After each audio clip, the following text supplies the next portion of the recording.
To prepare a medication label, simply place the drug container under the barcode scanner. Propofol, 10 milligrams per milliliter, with the barcode facing the scanner. The ideal position is to place the vial low, directly over the target surface. When the barcode scanner reads the barcode, the scanner will beep. SLS will then audibly state and visually display the drug name and concentration. While the label is printing, fill the syringe with the drug in the usual fashion. Typically, by the time you have prepared the syringe, the label will be printed.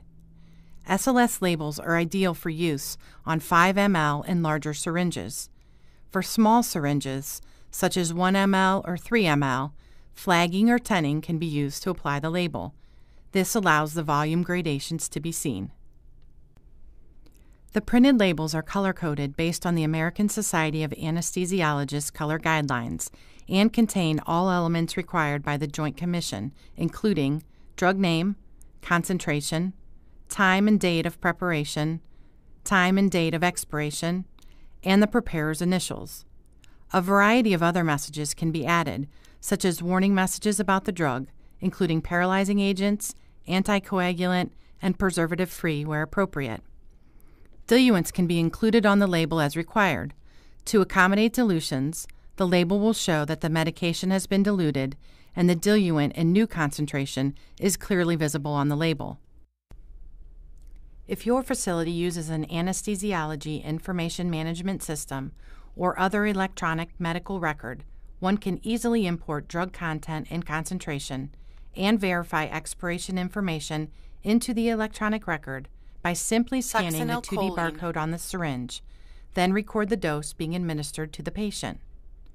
SLS closes the loop at preparation and administration using machine-readable barcode technology to minimize human error.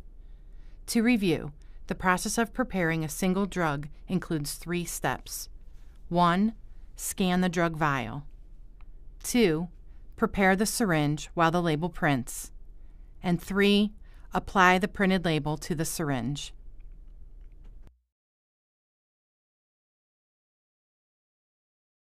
When diluting a drug, such as ephedrine, first press the dilution button. Next, ephedrine. Scan the drug vial. The system will provide audio feedback of the drug scanned. A dilution screen is presented to the clinician where standard dilution concentrations and diluents for the drug are listed. Illustrated here, the user selects the desired concentration and diluent from the screen menu. 5 milligrams per milliliter. The final concentration is 5 milligrams per milliliter, and normal saline is used as a diluent. If the concentration is not found, the user can select Other if it has been provided as an option in the formulary.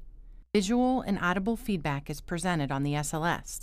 The new label is clearly marked as a dilution. The label will show that the medication has been diluted, and the diluent and new concentration is clearly visible on the label in accordance with the Joint Commission guidelines. Whether or not a drug can be diluted using SLS is determined by the formulary. The formulary can direct the SLS to allow a dilution, not allow a dilution, or require a dilution, as in the case with reconstituted drugs.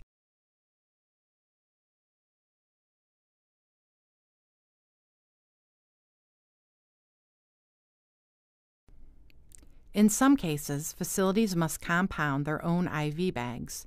If you need to prepare an IV bag, gentamicin, follow the same procedure as we use to dilute a drug, 80 milligrams, except use an IV bag with the diluent already in it instead of a vial of diluent. For example, the SLS prints a label for gentamicin with concentration identified as 80 milligrams per milliliter, and the diluent is normal saline.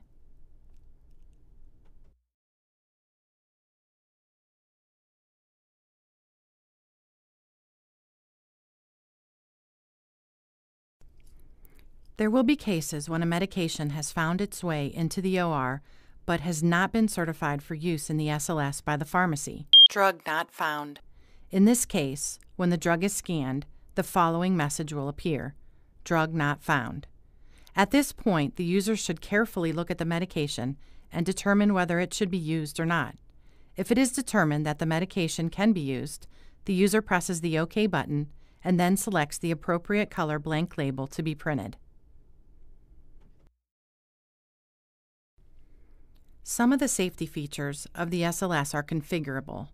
Enabling all of the safety features is the safest drug labeling workflow that the SLS provides.